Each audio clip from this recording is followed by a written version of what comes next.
At school, Li Wuju sat alone in the hallway, quietly reading. Around him, other students chatted and laughed, but their voices felt distant, as if they belonged to a different world. As long as he could remember, he had hated school. He often thought that his weak body and timid nature had made it impossible for him to fit in. Because of that, making friends had always felt out of reach. The idea of having close companions, or even dating someone, seemed like something that happened only in stories. He often caught himself thinking that life would be simpler if people were as harmless and honest as animals.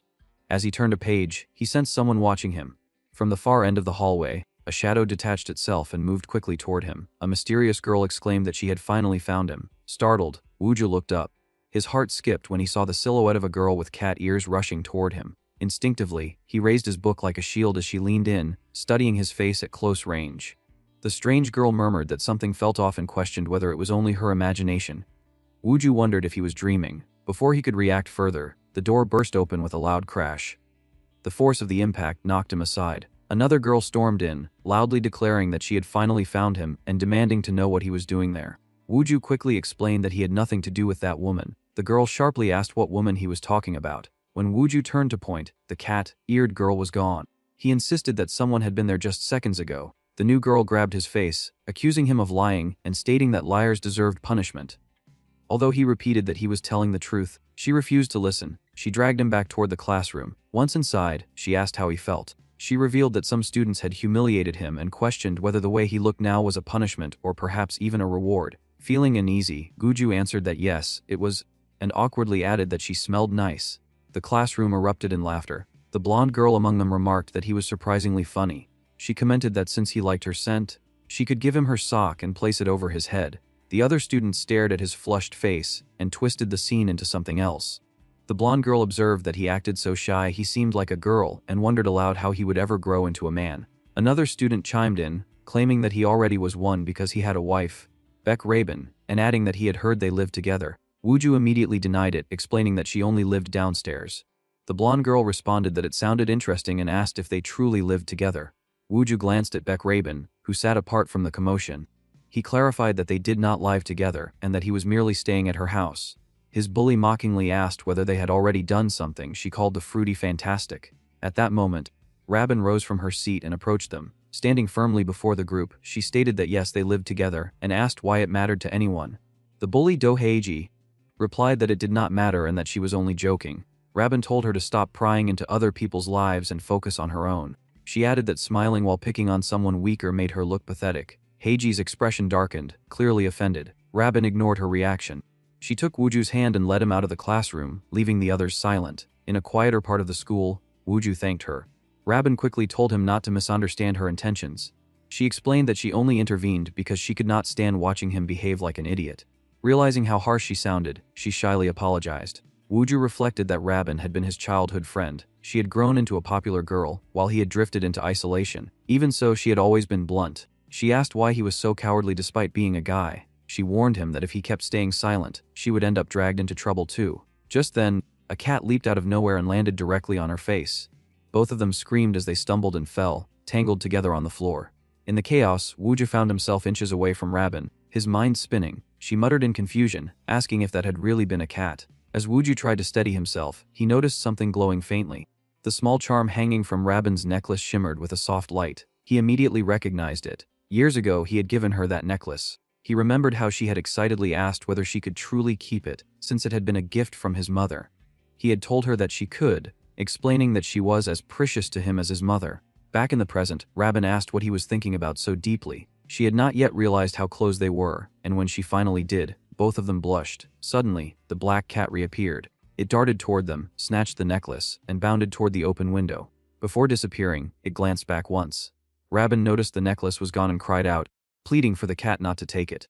Wuju demanded to know where it had gone. Rabin explained that the cat had stolen it. Her voice trembled with sadness as she wondered what to do. Wuju's expression hardened with determination. Without hesitation, he ran after the cat, shouting for it to stop. While sprinting down the corridor, he collided with Heiji. The cat slipped between them, and Wuju rushed past without asking permission. Annoyed, Heiji snapped that he was ridiculous. She grabbed a sandal and hurled it at him.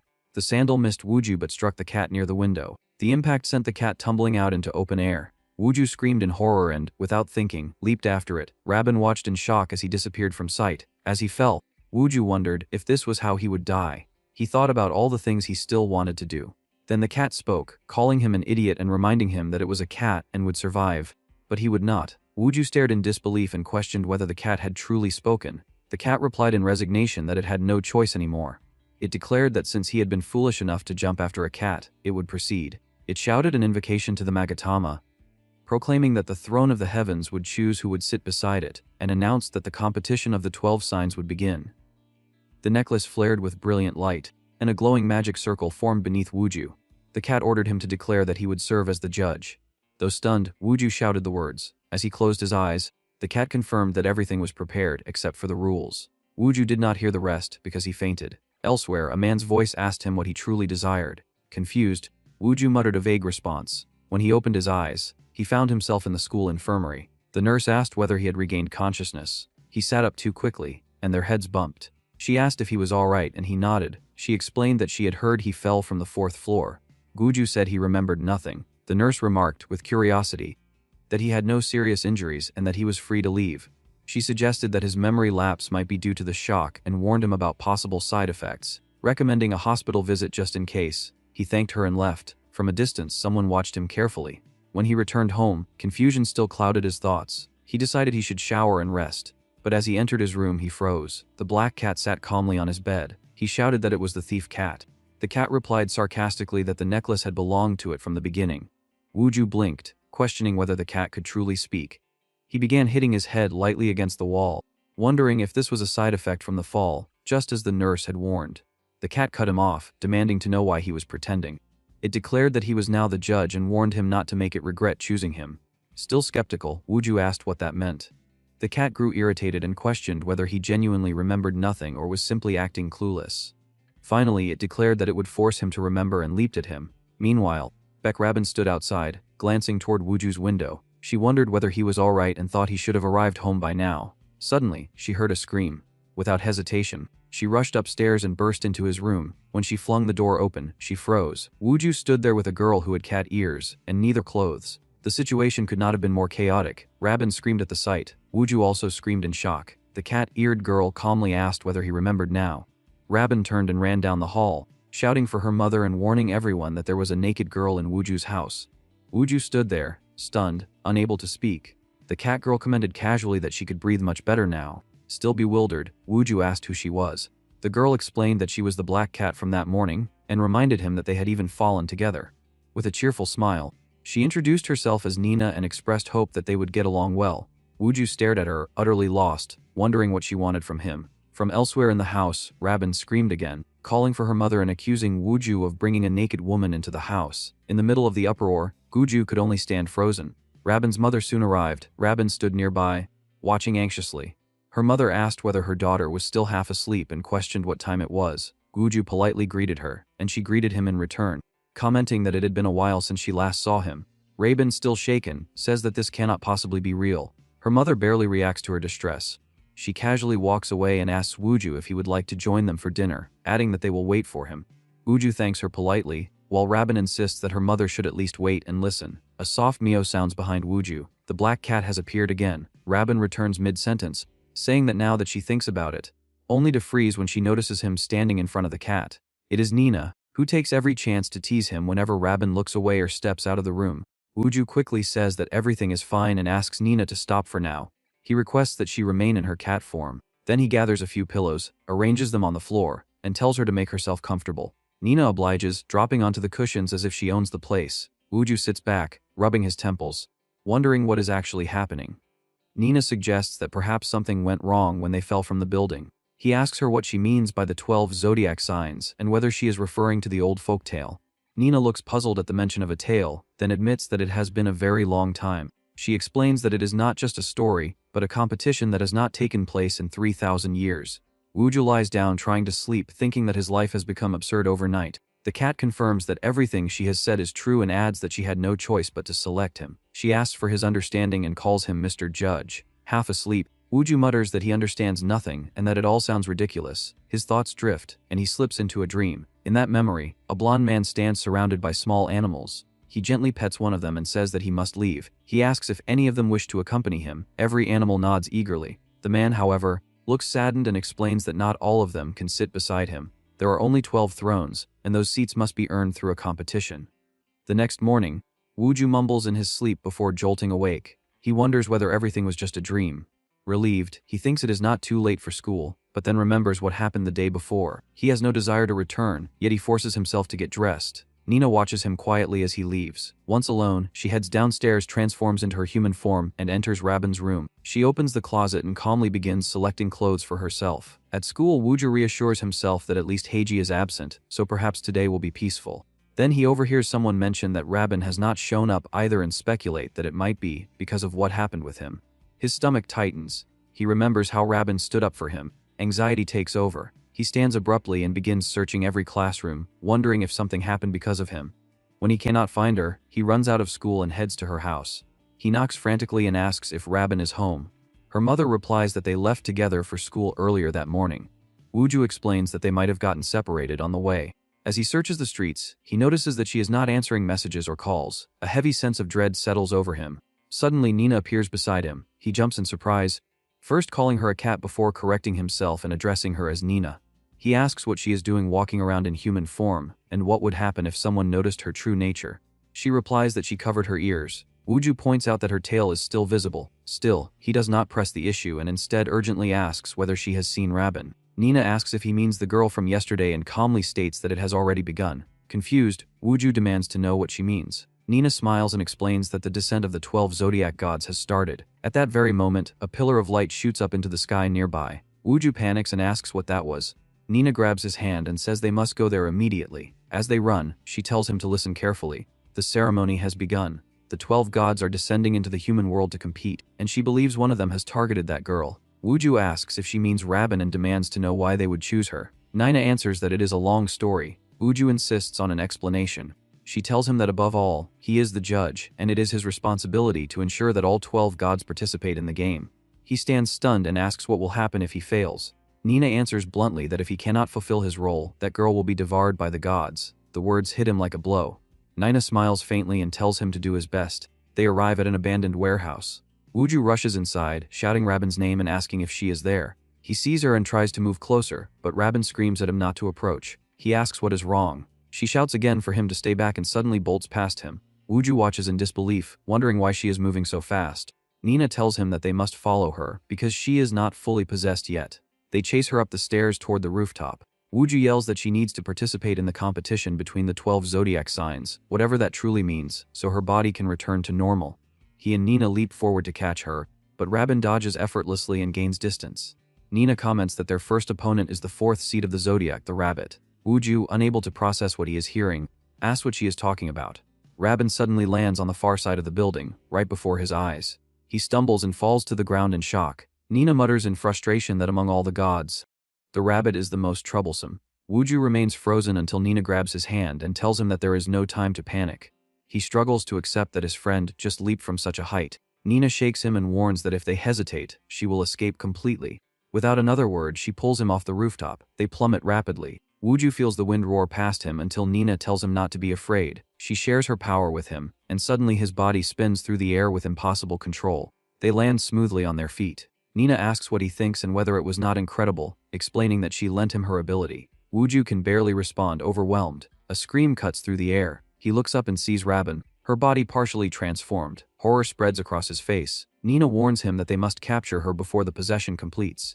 She focuses on her target and declares that after such a long wait, she might as well warm up. She lunges forward, claws extended, but Rabin dodges again and again. At one point, the rabbit spirit gains distance and leaps onto a lamppost. With tears in her eyes, Rabin pleads to be set free. Seeing her cry, Wuju runs toward her, begging her not to run anymore and insisting that she must join the competition so she can return to normal. Nina observes that the possession is advancing faster than expected. She also notes that the terrain favors the rabbit. Wuju asks why. Nina explains that large ears and powerful legs are natural traits of a rabbit, perfect for jumping and escape. She adds that herbivores excel at endurance and asks whether he cannot see how joyfully she leaps. She warns that if this continues, Rabin will be fully overtaken. Wuju thinks carefully. He realizes that both Nina and Rabin are guided by their animal instincts when they land and move. An idea forms. He approaches Nina and asks her to listen closely. Together, they put the plan into action while the rabbit continues to evade them. Nina unsheathes her claws and lunges repeatedly, but Rabin avoids every strike, growing faster and stronger. As expected, she leaps back toward the rooftop.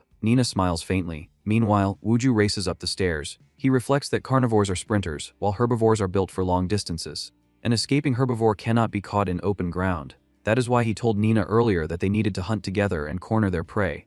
Now the method unfolds. The goal was always to force Rabin back to the rooftop. Despite his fear, Wooju steadies himself. He silently asks Rabin to wait just a little longer. He reaches the rooftop just as she prepares to land. He realizes that Nina drove her exactly where they wanted. He positions himself at the landing point. As Rabin descends, he catches her in his arms.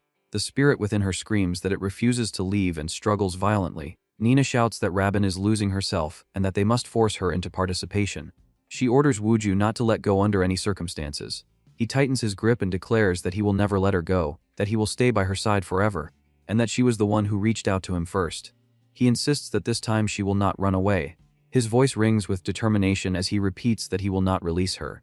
Nina commands him to declare that the rabbit is entering the competition. Without hesitation he does. Nina begins to glow. A pillar of light rises around them. Rabin's body relaxes, going still for a moment. Then something emerges from her head, forming the shape of a small rabbit spirit. Nina remarks that the others have arrived and that she has waited a very long time for this day. Wooju, overwhelmed, asks what she means by the others. At that instant, multiple pillars of light descend from the sky. Nina asks what Wooju thinks those pillars of light are, then explains that they are the zodiac gods descending. Not long after, Rabin starts to come to her senses. Wooju moves closer, checks on her, and says that she should tell him right away if anything hurts. Rabin shoves him back and demands to know what he is doing. Wooju explains that they are at his house, but Rabin's attention catches on something else almost immediately. She points at Nina and says that Nina is the exhibitionist from earlier, adding that she recognizes the clothes Nina is wearing. Before Nina can respond, someone comments that Rabin is speaking far too casually for someone who is nearly dead. Rabin's eyes follow the voice, and she notices a small being floating nearby. Rabin says that she must still be half asleep. Nina corrects her and says that it is not a dream, asking if Rabin truly remembers nothing. Rabin insists that it feels like a dream anyway, yet she also finds it strange, because she feels an unnatural connection to the rabbit. Nina explains that Rabin is now going to participate in the competition of the 12 zodiac animals. Rabin looks bewildered and asks what that is supposed to mean. Wooju immediately adds that he wants to know too, insisting that Nina explain properly and demanding to know what this zodiac competition actually is. Nina begins to speak, but the rabbit interrupts and says that it seems the cheeky cat failed to tell the story the right way, so he will explain it briefly, clearly, and concisely. He states that the zodiac competition is a sacred contest that decides the order of the 12 animals who guard the heavens. Nina comments that she already said that much earlier, but the rabbit continues and says that whoever is chosen as the judge and bearer of the gokak must gather the 12 divine spirits who descend from the sky to the earth. He adds that the judge has 100 days to find them and force them to participate in the competition. He calls it the judge's responsibility, because the judge is the one who sets the event in motion. Still confused, Wooju asks why the rabbit possessed Rabin's body in the first place. The rabbit replies that the original zodiac race at the beginning of the 20th century is not comparable to this era. In modern times, with heaven and earth separated, celestial spirits require a medium to interfere in the human world. Wooju repeats the word medium, and the rabbit explains that since they are gods, they do not compete directly. Instead, they descend and lend their power to humans who will compete on their behalf. He uses himself as an example and begins merging with Rabin again. As the merging starts, Rabin's appearance shifts. She reacts with irritation, demanding to know what he is doing and ordering him to get out of her body. The rabbit explains that sometimes they lose control, as happened when he first descended. He describes it as a side effect of two souls sharing one body. Wooju asks if that means other people can suffer the same condition Rabin did. The rabbit confirms it and says there are 11 others like her. Elsewhere, a girl arrives at an airport after a flight. A boy comments to his mother that the young woman is wearing baby clothes, and the mother tells him not to stare. The blonde girl hears the remark, checks her reflection, and wonders if the person in the mirror is really her. In another place entirely, a different girl begins developing physical traits that resemble those of a tiger. Back in the room, Wooju asks if that means 11 more people will experience bizarre changes like Rabin. Nina confirms that it does. Wooju grows tense, thinking about how he is supposed to convince people he does not even know to join a race they will not believe in. The rabbit says they will not be complete strangers, because the hosts the zodiac gods choose are people who have some kind of connection to the judge. He adds that this is likely why he descended into Rabin first, since her connection to Wooju is especially strong. Wooju turns that over in his mind and starts thinking about the people around him. He remembers the woman at school who always serves him food and tells him to eat a lot so he can grow quickly. Then he asks what happens if he cannot keep the race going, if he fails to find all the participants, or if the 100 days run out. Nina answers that if that happens, the divine spirits will be unable to return to the celestial realm, and the hosts will be completely possessed. Rabin immediately asks, worried, whether she will be possessed again. The rabbit replies that because they were separated, he cannot take over her body again the same way. However, he assumes that from now on, they will have to live together forever. Rabin looks horrified at that. The rabbit admits that he does not want that either. Wooju remarks that this means he is holding 12 lives in his hands. Nina confirms it and tells him that no matter what happens, he must keep the race moving. She cups his face and tells him to stay close to her. Rabin complains, asking why she has to suffer through something like this at all. Wooju admits that he does not know. The rabbit comments that this is clearly happening because the cat restarted the race. Before he can say more, Nina catches him, snapping at him and demanding how he can say that. The rabbit asks if she truly believes she can hide it for long. Rabin, now suspicious, asks what the rules of the race are and whether the cat has been hiding those too. Nina denies hiding anything. She explains that the judge is the one who decides the rules, but unfortunately, Wooju cannot remember them right now. Wooju says that he feels like the memory is close, as if it is about to return, and he blames the rooftop fall for his fuzzy mind. The rabbit says it is not an issue and claims that even if the judge forgot, they can work it out. He steps closer and taps Wooju's body with the tip of his ear. Wooju reacts in surprise and asks what he is doing. Before the rabbit can continue, Nina cuts in, saying that she was going to do that, then launches herself at Wooju. In one swift motion, she tears his shirt open, exposing his torso and revealing a stone embedded in the center of his chest. Rabin asks what that is. The rabbit tells her to look more closely. He explains that right now only the rabbit's mark is visible. He adds that if Wooju makes the other animals participate and fills the empty spaces, he will be able to learn the rules. Then the rabbit reveals the condition that makes Wooju go cold. If Wooju fails to gather them all within 100 days, the game will not be completed, and the judge will die. Wooju stares, stunned, unable to accept it. He tries to cover himself and, shaken, says that they should start searching for the other hosts immediately. Nina agrees. Rabin, however, cannot let go of one question. She asks Nina why she restarted the race. Nina falls quiet for several seconds. The rabbit answers for her, suggesting that it is probably because of a wish, since the winner of the race is allowed to make one. Both Wooju and Rabin react with surprise to that. Nina then hugs Rabin and says that it is a problem for later, something to think about once the race is already underway. She turns away and says they need to focus on finding the hosts. As Rabin prepares to leave, she stops and asks whether Nina plans to keep living in Wooju's house. Nina replies that she does because she has nowhere else to go. Rabin protests, saying that a man and a woman cannot stay alone together in a room. Nina notices Rabin's anxious tone and asks if she is jealous. Smiling, she tells Rabin not to worry and says she will not steal him. Rabin storms off, shouting that it is not about that at all. A moment later, she returns carrying clothes and tells Nina to at least wear them if she is going to stay. Then she leaves again. Nina comments that it is not her style but says it is fine. She starts undressing anyway. Wooju turns bright red and asks her to wait, then awkwardly asks if she truly intends to stay at his house. Nina asks what other choice she has and says that he has to take responsibility. She grips his clothes and tells him that he already knows. Wooju asks what she means. Nina answers plainly that she is hungry. So Wooju pours a bowl of milk and, out of instinct, sets it on the floor. Nina drinks it exactly like a cat would. Watching her, Wooju thinks that no matter how human she looks, she is still a cat at her core. When she finishes, Nina thanks him for the food. Then she complains that the milk is too cold. Wooju explains that it came straight from the refrigerator. Nina asks what a refrigerator is. Wooju is startled that she does not know. Nina explains that such things did not exist 3,000 years ago. Curious, Wooju asks how she survived for so long. Nina replies that she slept, and when she opened her eyes again, the world had already changed. She adds that she wanted to eat fish, but could not find a fish market. She also wonders where all the crows went and asks if she should go to a mill or something similar. Hearing how lost she sounds, Wooju calls her name and explains that those places and routines do not exist anymore, that too much time has passed. A quiet silence settles between them. Nina smiles and says that she understands, but adds that it feels like she fell completely alone into a world that is not hers. Wooju studies her for a few seconds, then asks how she managed to buy ice cream earlier.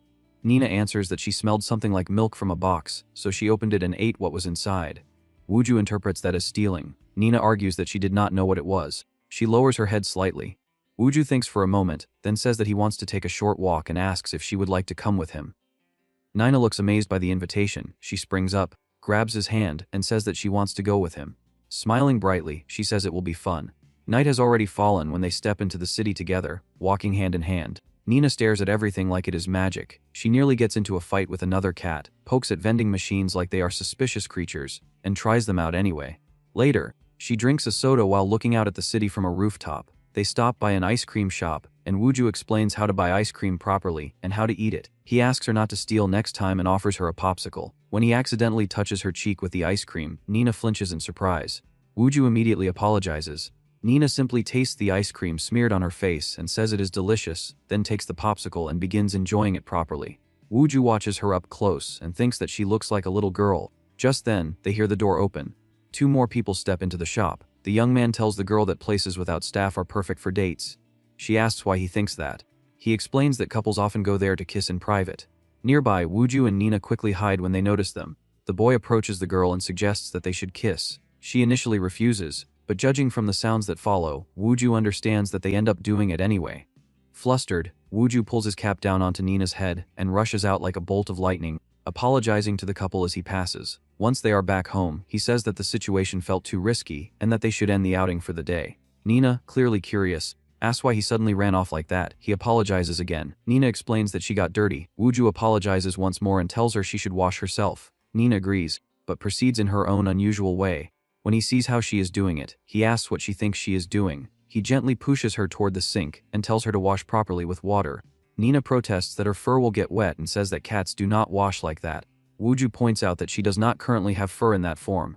He starts explaining how to use the faucet, but suddenly asks why she is undressing so casually. Embarrassed, he turns and leaves the bathroom trying to calm his thoughts and pulls the door closed behind him. Then he remembers too late that the bathroom door is broken. The door slowly swings open again, leaving a gap. He accidentally catches sight of Nina inside and freezes in shock. After finishing, Nina comments that hot water feels wonderful. When she notices where he is standing, she asks if he likes that thing called a refrigerator. Wooju silently wonders how he ended up responsible for all of this chaos. Trying to recover his composure, he steps into the bathroom afterward and mentally prepares himself by imagining her as a 3,000-year-old monster cat instead of a girl. He comes out feeling refreshed and newly determined, only to see her about to climb into his bed. He immediately starts building a makeshift sleeping space on the floor. Nina asks what he is doing. Wooju explains that since it is time to sleep and the floor is comfortable enough for him, he will sleep there. Nina asks why it has to be that way and suggests they sleep together like the previous night.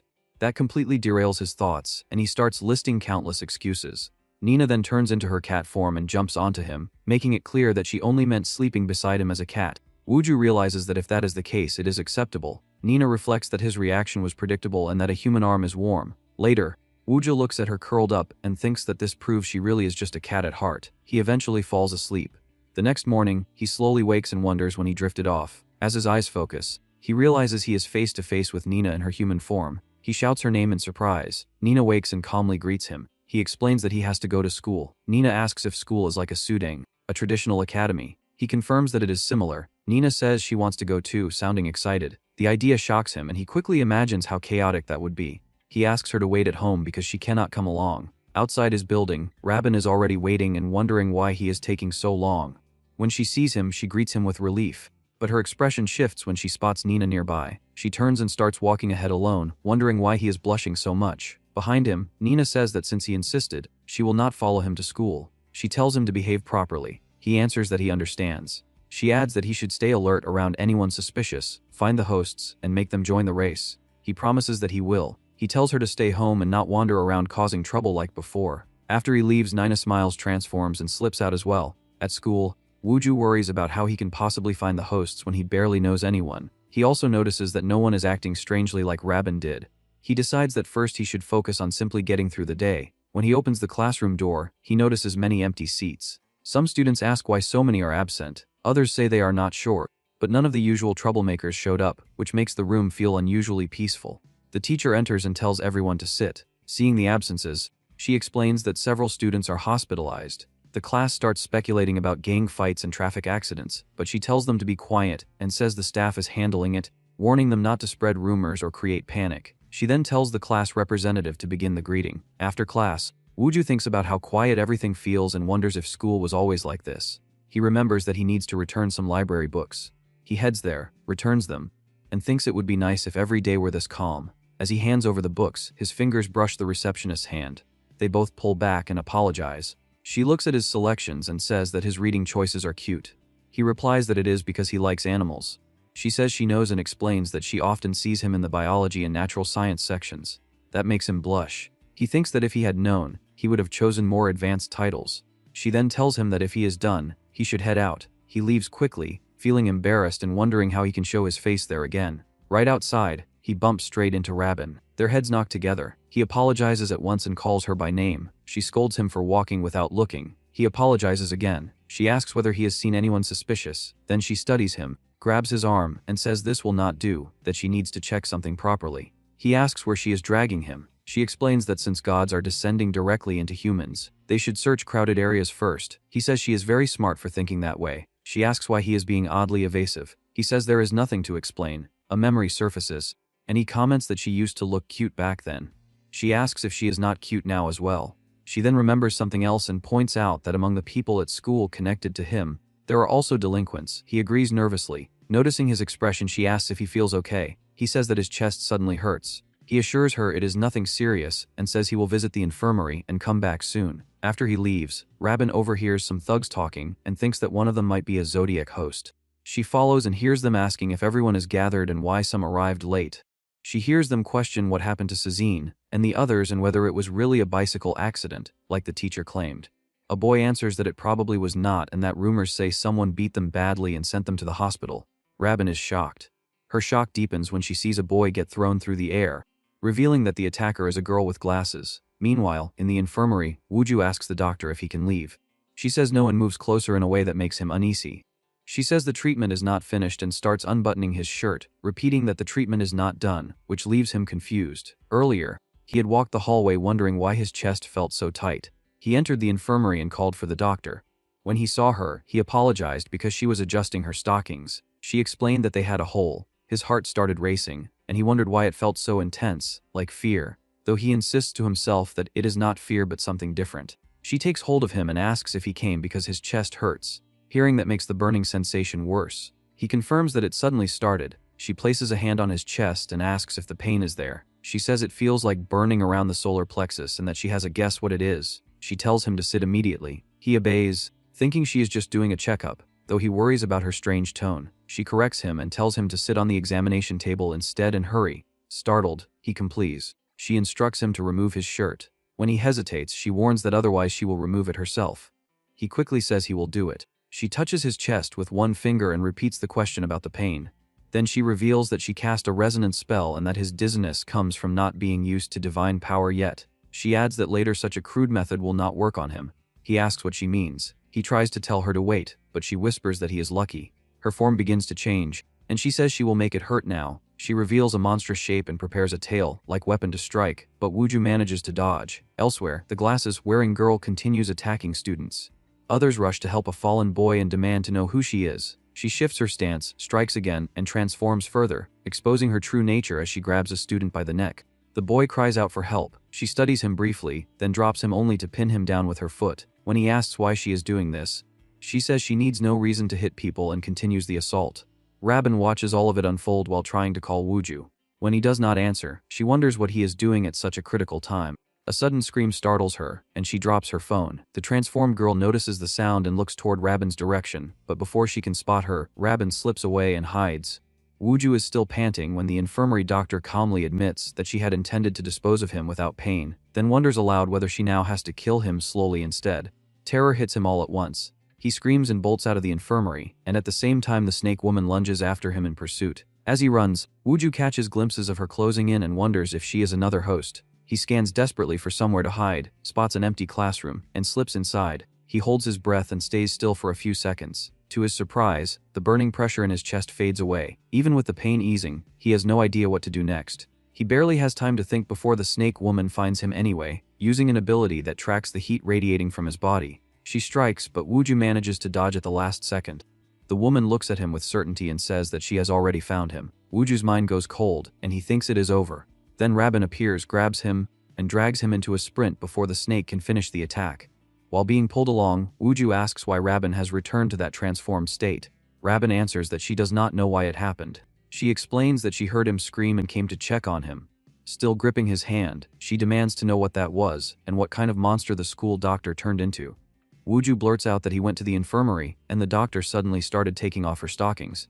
Realizing how that sounds, he changes his story mid-sentence and says that the doctor told him to sit on the examination table. Rabin is instantly irritated. She yanks him by the shirt and asks what kind of situation he managed to stumble into. Wuju insists that the details do not matter right now. He says he cannot believe the school doctor is also a host. Rabin responds that she thinks she found one too. Before she can explain, the snake lashes out and catches Rabin by the leg. The rabbit spirit inside Rabin cries out for Wuju as Rabin is dragged back. The snake coils tighter, wrapping Rabin until she can barely move. The rabbit spirit complains that the sensation is disgusting. The doctor mocks the lack of respect in how they speak to a lady, bares her fangs and leans toward Rabin's face as if she intends to bite. Rabin freezes helpless and Wuju panics. At that moment, the rabbit spirit slips out of Rabin's body.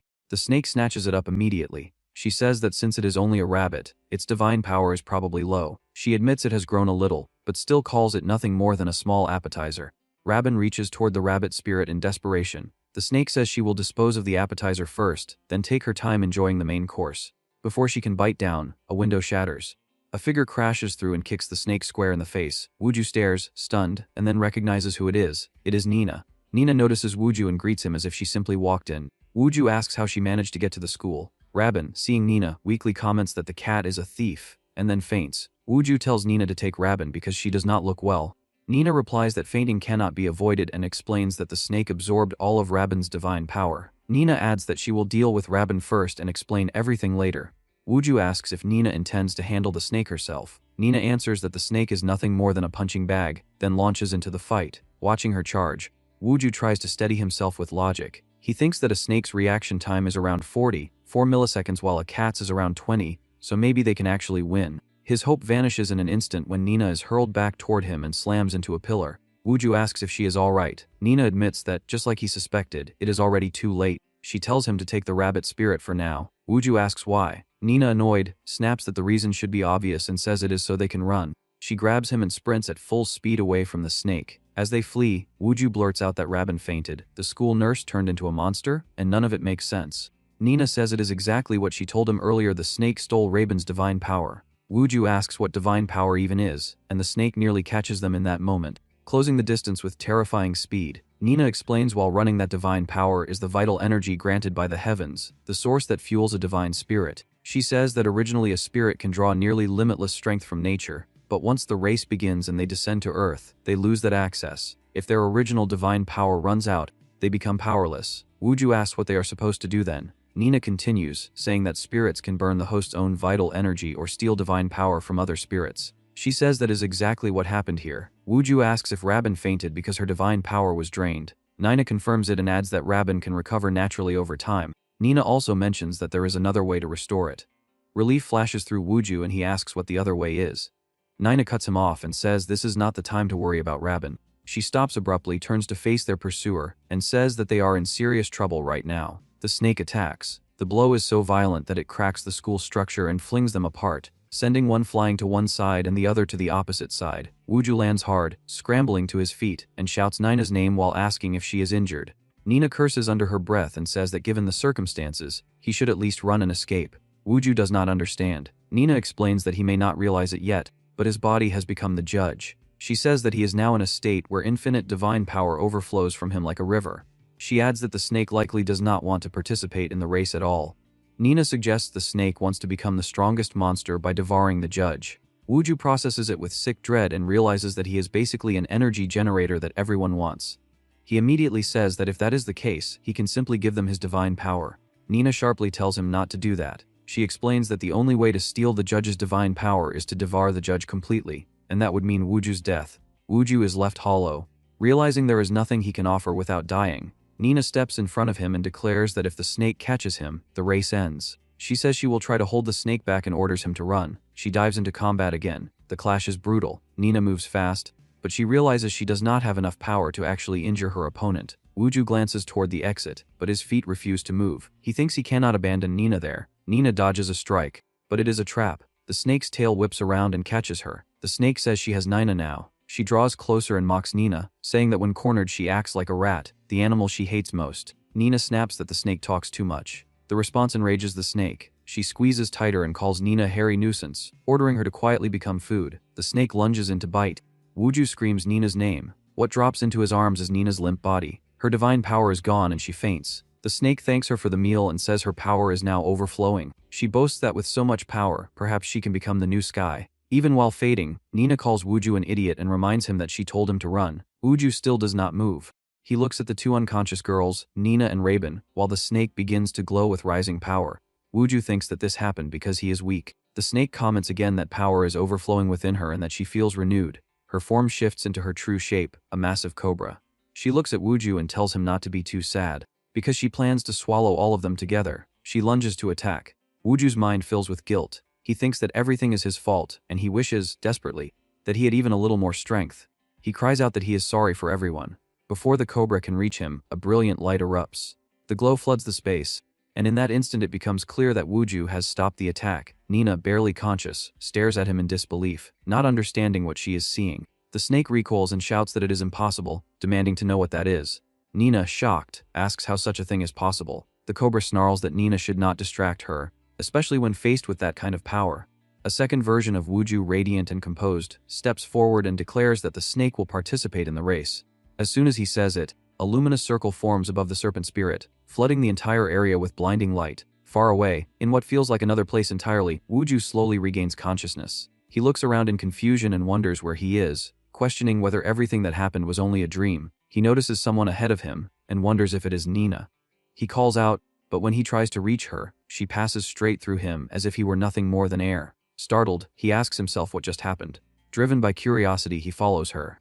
He asks where she is going and where exactly they are. As he watches more closely, he wonders what has caught her attention. Nina is hiding nearby, observing a couple walking with their children. She watches them with visible fascination. There is something in her expression that looks almost wistful. Then the man notices her staring. Frightened, Nina turns and runs. The man chases her and quickly catches up. When she turns back toward him, tears are streaming down her face. Wooju sees her crying and wonders why she looks so sad. Before he can understand what it means, the scene dissolves. He wakes up abruptly in the real world. At his side lies Raben. On the other side is the school nurse. The sight makes him jerk upright in alarm, asking what is going on. Nina, standing nearby, asks whether he is finally awake. At the same time, she casually punishes the small snake spirit, pinning it down. Wooju demands to know what she is doing. Nina replies that she is simply serving a plate of justice to that little creature. The snake complains that it hurts. Nina retorts that it hurt her too. Wooju stares and asks if that is truly the same snake from before.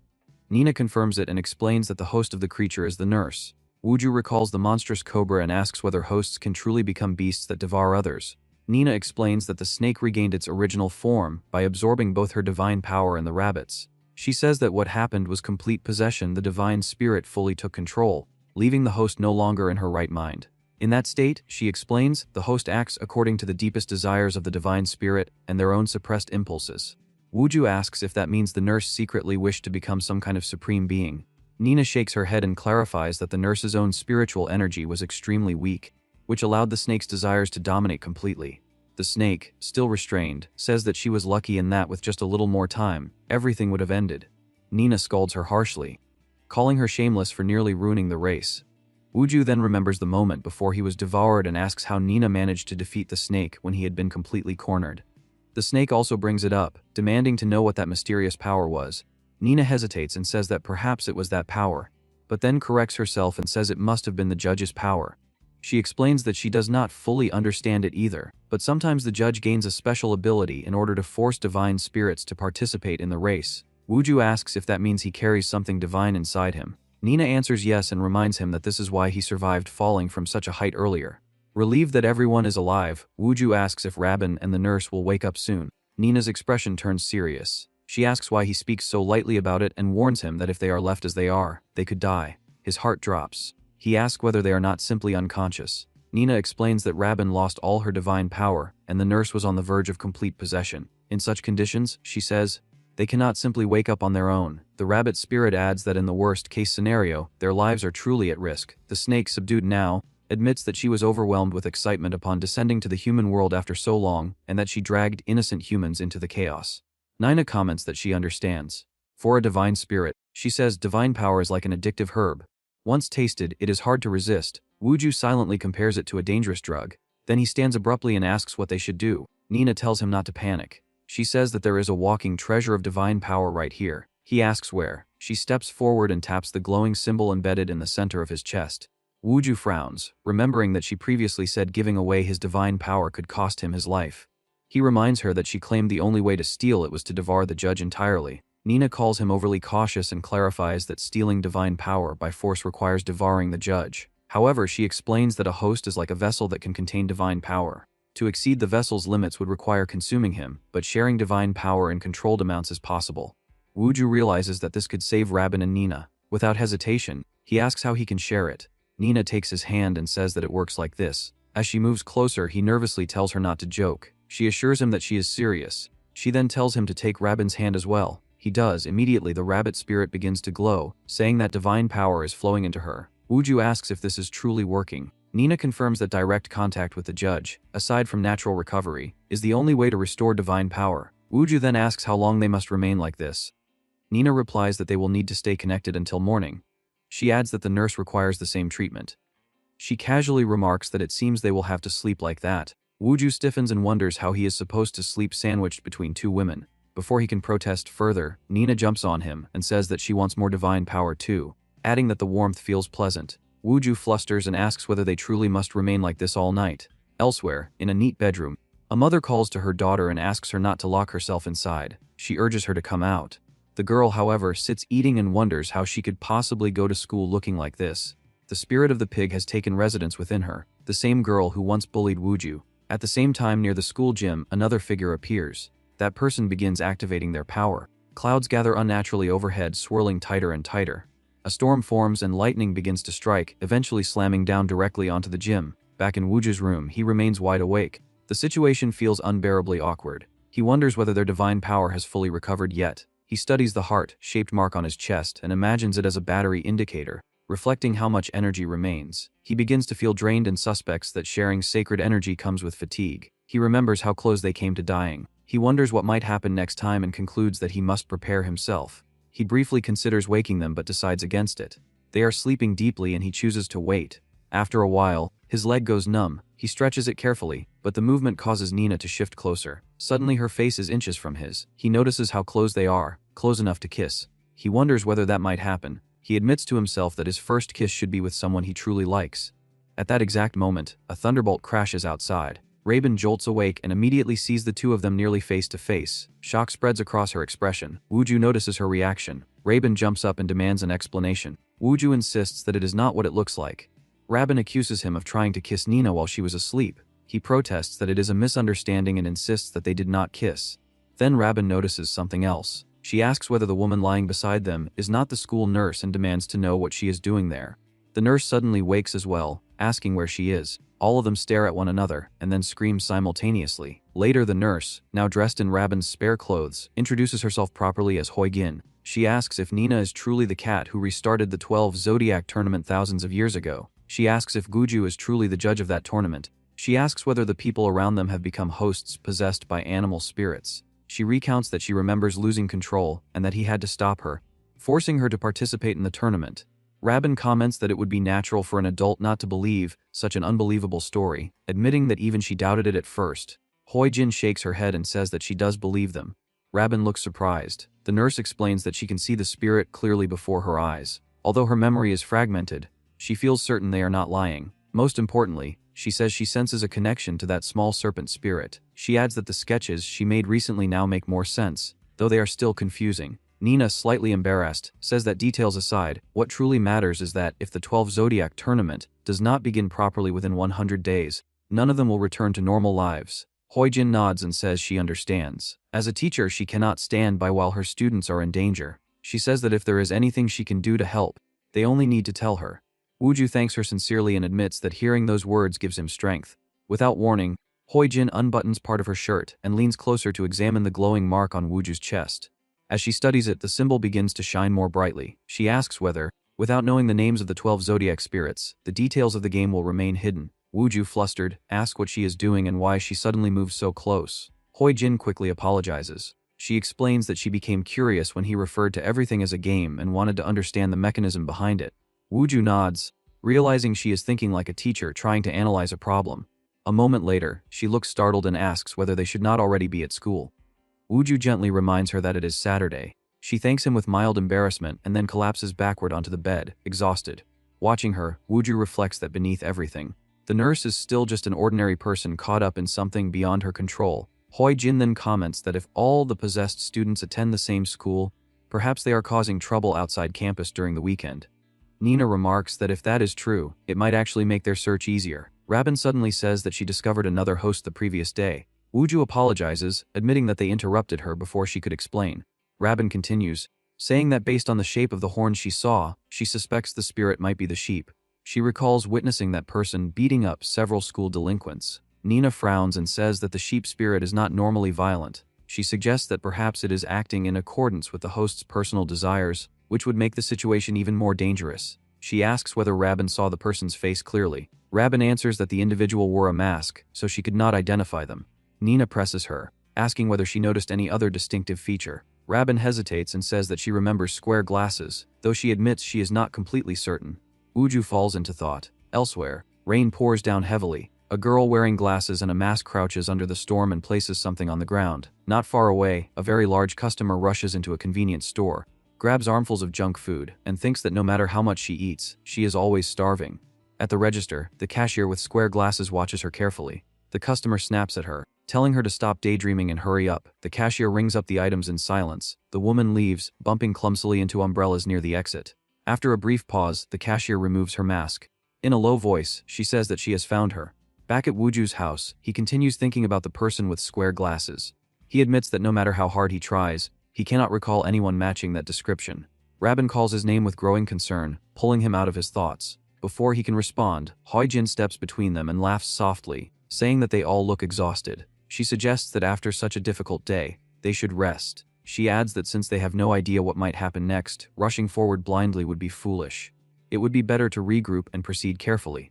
Rabin admits that she feels uncomfortable because she has not showered since the previous day. She picks up her phone and freezes. 3 missed calls from her mother, several messages as well. When she calls back, her mother immediately demands to know where she has been and why she did not answer. Her mother scolds her loudly and harshly.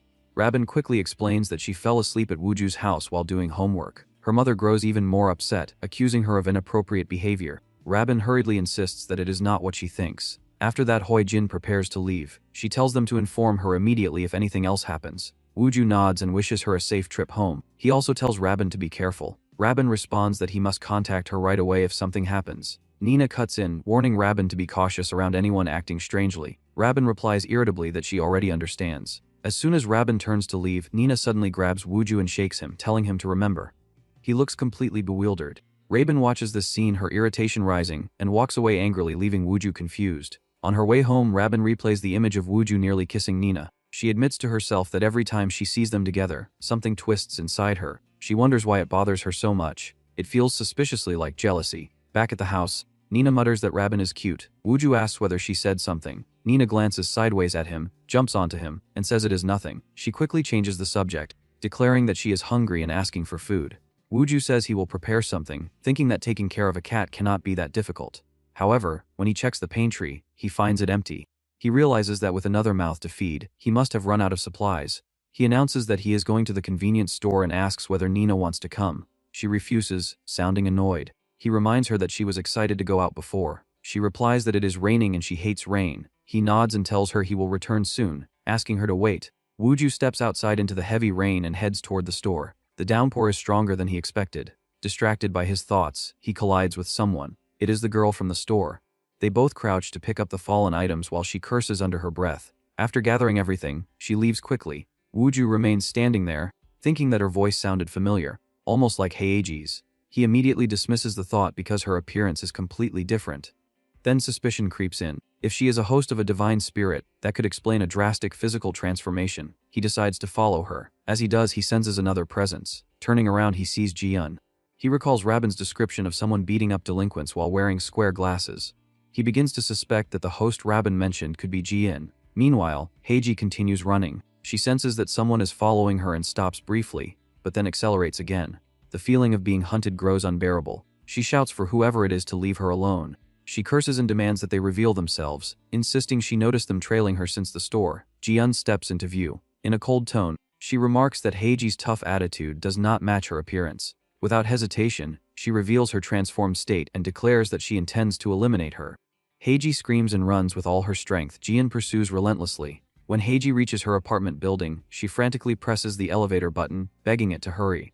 The doors finally open and she throws herself inside. As the doors begin to close, she sees Jian nearly reaching her, but the doors shut just in time.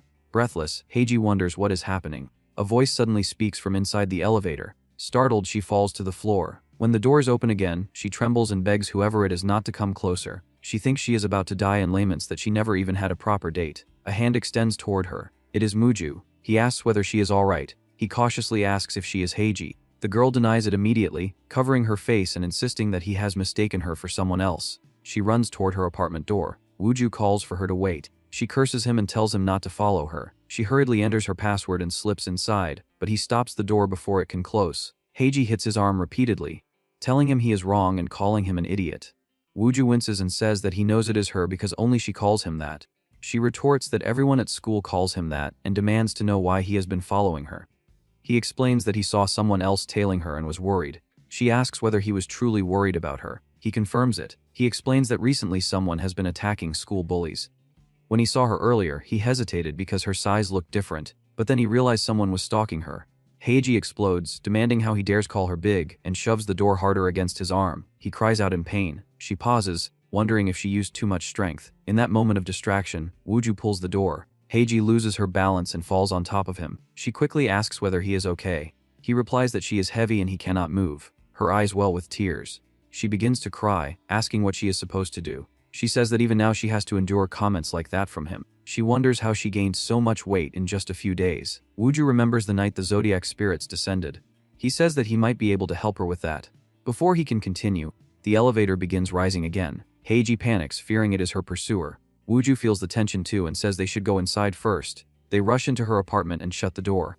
Wuju says that this will at least buy them some time. He thinks that if Heiji truly is a participant, she must have special powers like Rabin and Hoi Jin. He studies her and asks whether she has noticed any other changes besides weight gain. She asks what other change he expects. He clarifies that he means strange abilities. She replies that she has simply been able to eat enormous amounts lately. He asks whether that is truly all. She snaps back, asking what else she is supposed to do. Wuju considers that she may not yet be aware of her powers. He thinks that if she formally participates in the competition, the protective spirit within her might reveal itself, allowing her to control her abilities just like the others.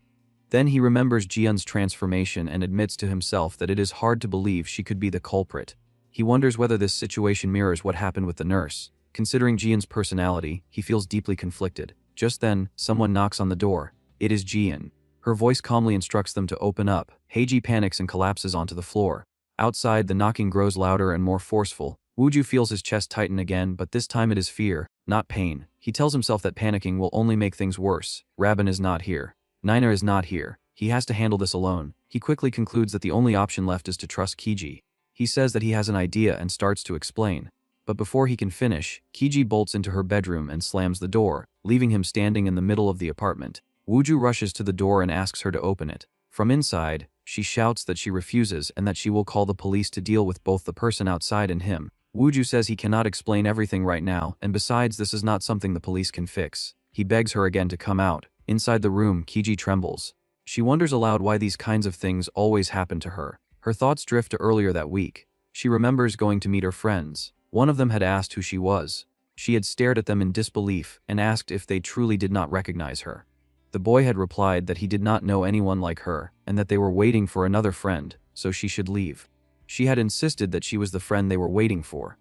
Before she could convince them, the group had started whispering about how strange it was that Kiji suddenly could not be reached. They had complained that she asked them to meet at her house like they were her subordinates. One of the boys had said they should just be patient because she had always been selfish. He had admitted that he only invited her to play games because she was pretty, and now that she acted arrogant, if not for her looks and body, no one would bother with her. Hearing that had broken something inside her, she had turned and left in tears. Back in the present, Wuju raises his voice gently and tells her to listen to him first. He says that she is confused because her body changed suddenly and because someone is following her. He insists that he can explain why it happened. She just has to trust him because he has a solution. From behind the door, she asks if that is really true. He says that it is and once again asks her to open the door. She hesitates, then asks why he is helping her at all. He answers that he cannot stand by and watch his friend be in danger. That word, friend, hits her harder than anything else. She thinks about how cruel she has been to him in the past, yet he is still here trying to protect her. She stands up slowly, changes out of her soaked clothes, and opens the door. Facing him, she asks whether this can really be called friendship. Before he can respond, she bursts into tears. She says that not even her own friends recognized her after she changed so much, but he did. Wooju smiles awkwardly and says of course he did. He asks if there are many people who could pull off pink hair like hers. Her heart softens at that. Then he mutters that maybe he recognized her by her scent instead. She punches him instantly. Outside, Jiyeon steps back from the apartment door. Horn-like shapes form as she prepares to smash through it. Wooju quickly says that this is not the time for jokes. He understands the risk, but the situation leaves him no choice. The animal spirit inside Kiji must be the pig. He declares firmly that she will participate in the Zodiac trial. Light bursts from Kiji's body. A small pig spirit emerges, blinking in mild confusion. The pig says that he more or less understands the situation and asks how Wooju dared to summon him under such chaotic conditions. Then he calmly instructs Kiji to take part in the Zodiac trial. He adds that it was a wise decision and praises Wooju as an excellent referee. Kiji stares at the floating pig and asks in horror whether it can talk. The pig replies that they have struggled long enough and that it is time to leave things in her hands. He dives back into her body, and brilliant light surrounds her. At that exact moment, Jiyeon crashes through the front door. The broken wood flies inward as she charges, only to be blinded by the light. She attacks immediately. Kiji blocks the strike. To Jiyeon's shock, Kiji counters with overwhelming force, knocking her off balance and slamming her into the floor. Wooju stares and thinks that this must be the power of the pig. He recalls that people wrongly assume pigs are just fat animals. In reality, a pig's body fat is around 13%, while muscle mass can account for nearly 50% of its weight. If Kiji now weighs around 100 kilograms, that means she carries roughly 50 kilograms of muscle, not even counting spiritual power. Kiji kicks Jiyeon, sending the goat spirit host crashing backward. She declares that it is over and prepares another attack, but Jiyeon is fast. She dodges and counters from the side. Wooju blurts out that her strength is literally equal to a pig's. Kiji yells at him to stop calling her a pig. Her distraction gives Jiyeon an opening. Jiyeon notices Wooju's presence as well. Kiji panics, jumps back, and crashes onto a table, breaking it in half. She stares at the wreckage and asks whether she really weighs that much. Jiyeon narrows her eyes at Wooju, wondering why he is there. She leaps toward the window and balances at its edge. Kiji shouts that she is insane and that since she destroyed the front door, she should at least take responsibility before leaving. Wooju tells her to wait, pointing out that it is still raining and dangerous. Jiyeon says that the pig is lucky this time. Then she jumps out the window. Kiji screams that she could die, but Jiyeon uses the building's air conditioning units as footholds, disappearing into the storm. Kiji's strength begins to fade. The pig's spirit's voice murmurs that it is a relief they are safe for now. Suddenly, she throws herself at Wooju, crying that they survived. He tells her to calm down. She calls him stupid and insists they are finally safe. He gently tells her to listen first and asks her to fix her clothes. She looks down and realizes that after losing the excess weight, her clothes hang loosely off her body. Blushing fiercely, she shouts at him not to look. He covers his eyes and tells her they should go to his house. She immediately asks what he is implying. He panics and says that is not what he meant. She looks around at the destroyed apartment and exclaims that her life is over. Later at Wooju's house, Nina complains weakly that she might faint soon. When she hears the door open, she perks up and assumes food has arrived. Instead, Wooju enters with Kiji beside him. Nina sniffs and asks whether he brought home a pig. She comments that the girl smells delicious. Kiji explodes in anger. Wooju awkwardly says that Nina is technically correct. Nina shrugs and says she only wanted food, but instead he brought something else. She repeats that he is an excellent referee. Kiji demands to know who Nina is and why she is inside Wooju's house. Before he can answer, a stack of food containers falls. Rabin steps in and freezes when she sees Kiji next to Wooju. She asks what Kiji is doing there. Kiji shoots back the same question and adds that she brought food. Then she laughs and says that the rumor about them living together must be true. Nina immediately begins biting into the food containers to open them. Wooju raises his voice and tells everyone to calm down and listen. After explaining everything yet again, he sighs and wonders how many times he must repeat the same story. Rabin mutters that she told him to show them the drawings, which he apparently thought unnecessary. Kiji scoffs at the idea of a Zodiac trial. She calls it nonsense and asks whether her body is truly possessed by a protective spirit. She questions why she must be involved at all and how anyone can believe such madness. The pig spirit appears again and tells her to calm down, calling her Pink Piglet and confirming that everything they said is true. She shouts that she is not a pig but him. Then her body swells again into the chubby form. She panics and demands to return to normal. The pig retreats back inside her, and her body changes back. Rabin asks whether the participant she saw fighting at school was truly Jiyeon and whether Wooju knows her. He admits that he does. He says she volunteers at the library regularly. Rabin says she had no idea he knew someone like that, especially someone so dangerous. Wooju insists that Jiyeon is not normally like this and that she is not exactly his close friend. He says that from what he knows, she does not seem like a bad person. Nina slams her hand on the table and declares that based on today's events, Jiyeon is clearly a dangerous participant. However, She adds that they now have a numerical advantage and should use it. She announces a plan called the Goat Shepherd Mission. She explains that Jihyun's fury seems directed at people who bothered Wooju. That is their only clue. Kiji, embarrassed, asks when she ever bothered him, claiming she was only joking. Rabin replies that she was the only one who thought it was a joke. Nina continues, saying that while the goat searches for bait at school, they will come out of hiding and confront her. She says that Wooju must act as the bait.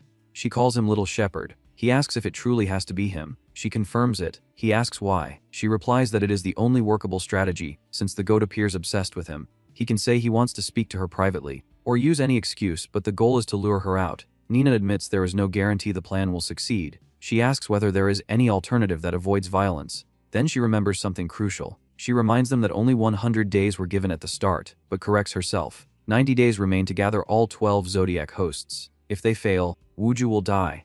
She says they have been lucky so far because several participants are already connected to him, but there is no guarantee it will continue. If someone hides or if hosts fight among themselves, the race could collapse before it truly begins. Therefore, the priority is to locate every participant and force them to appear in the Zodiac trial, no matter what it takes. Silence follows. Kiji raises her hand and says she agrees. She adds that she will not be satisfied until she gets revenge on the goat for destroying her house.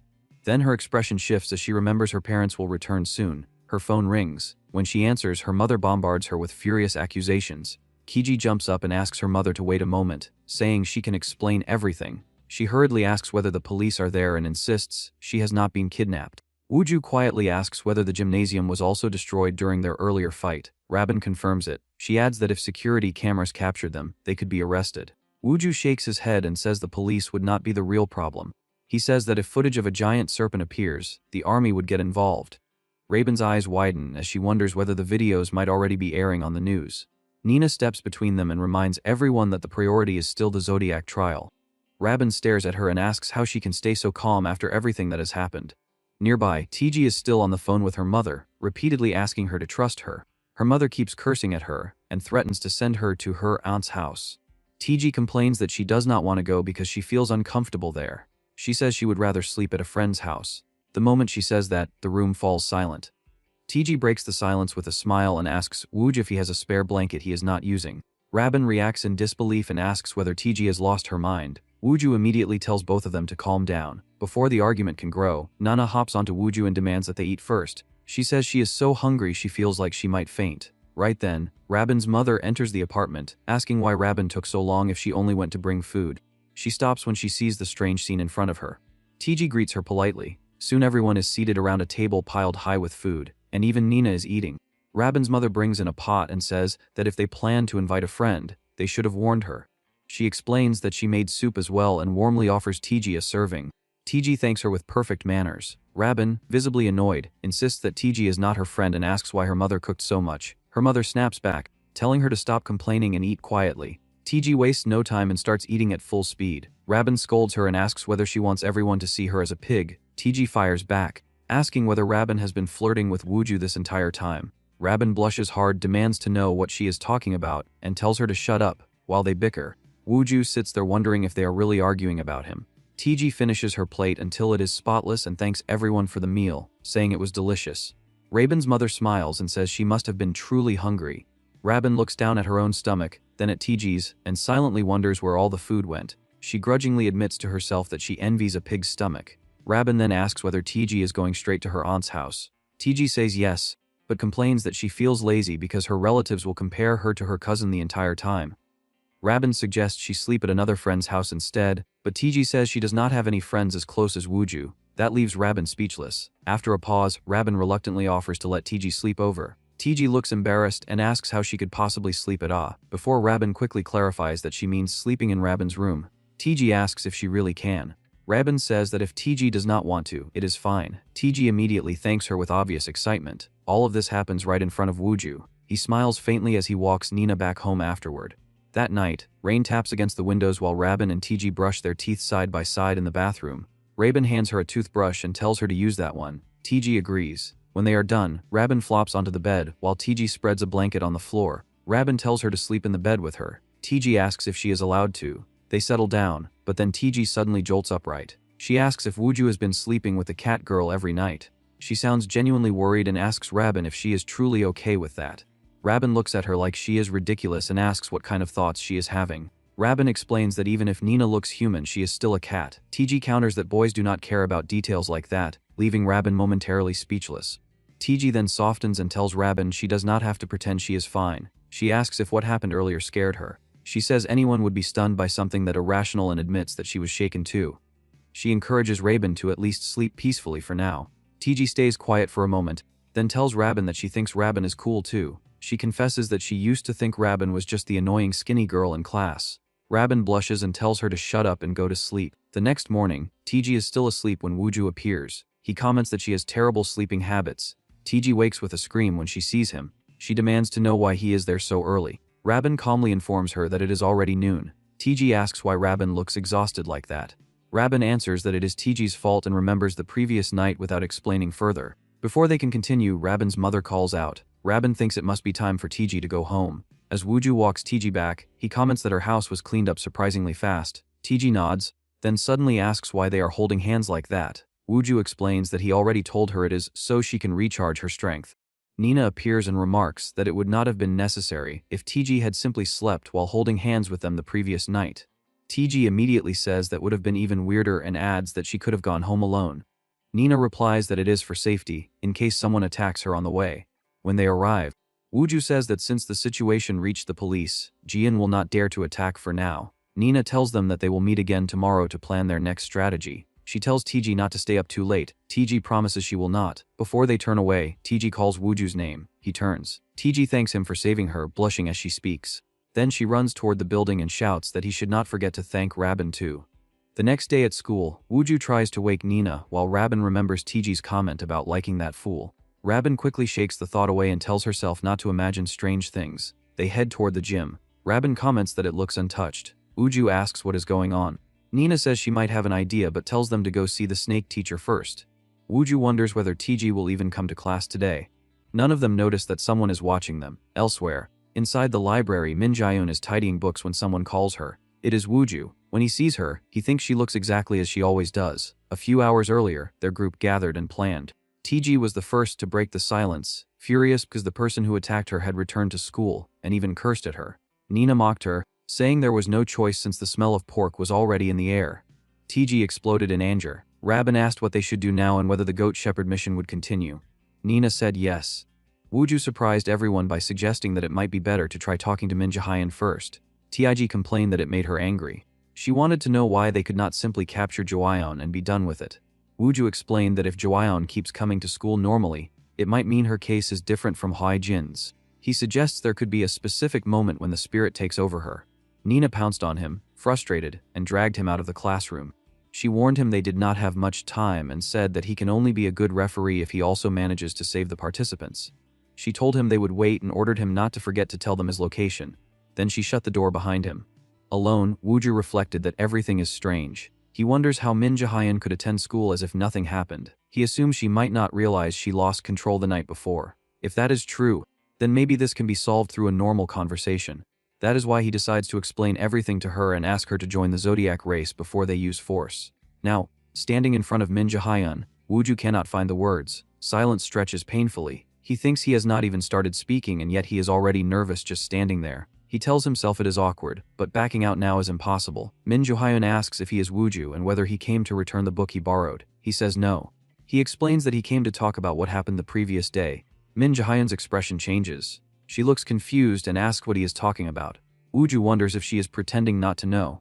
He starts to say that he was there when she then stops because something else happens. Min Jaehyun looks embarrassed and tells him he is standing too close. Wooju immediately steps back and apologizes. She says it is fine, then shyly adds that she has never talked that close to a boy before.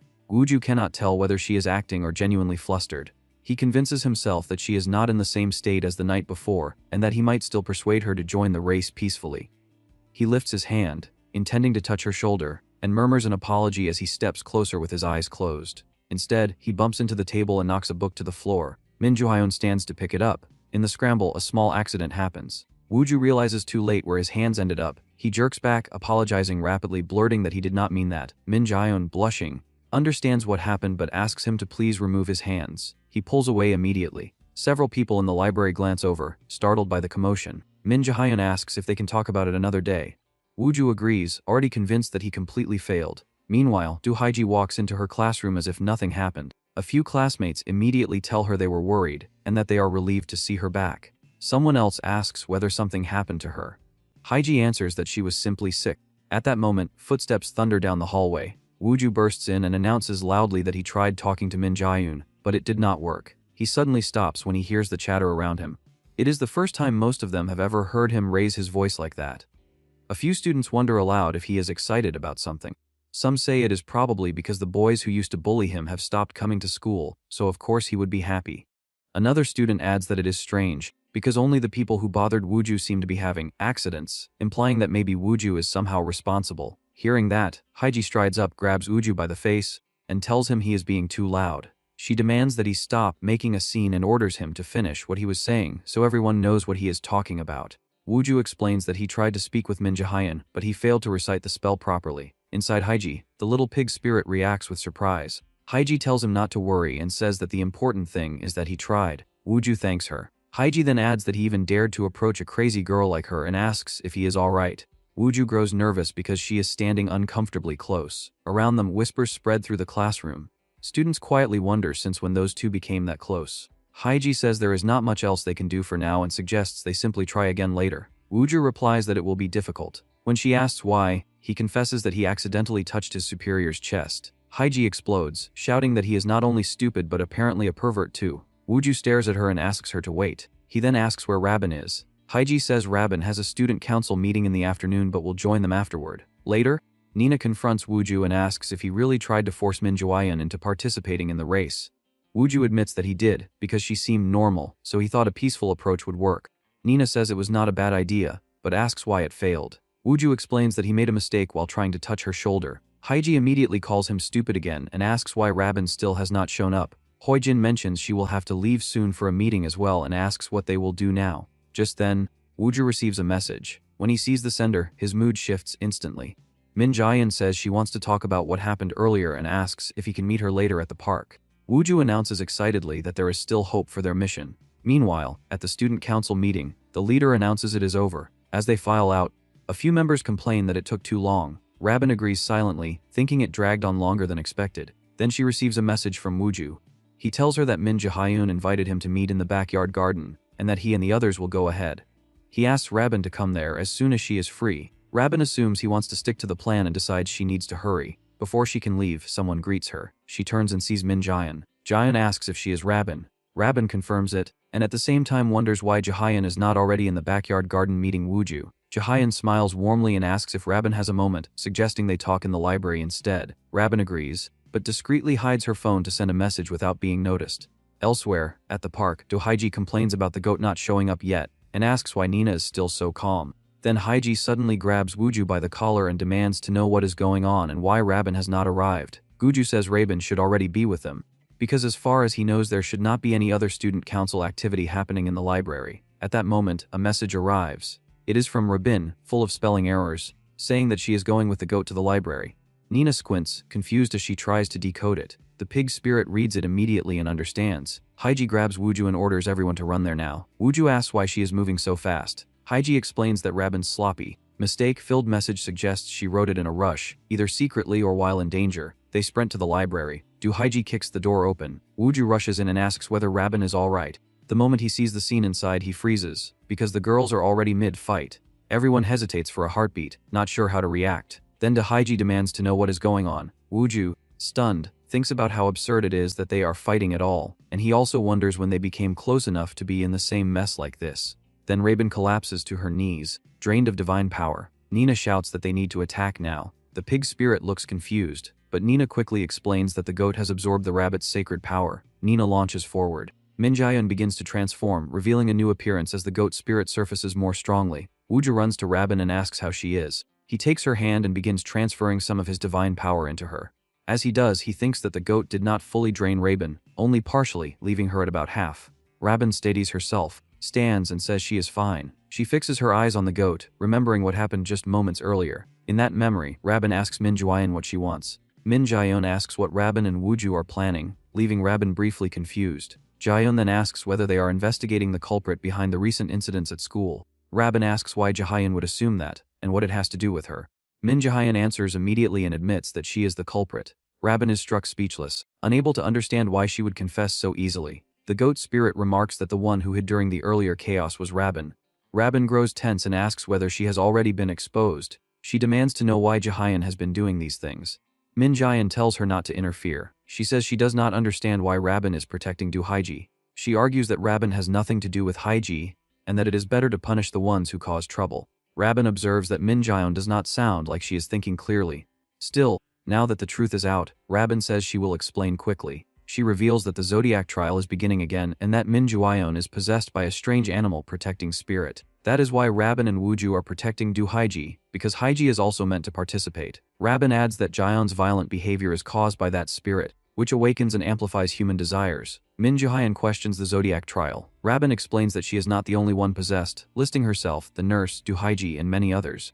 The goat spirit says Rabin is misunderstanding everything. It declares that this is not a good enough reason to protect trash like Do Haiji.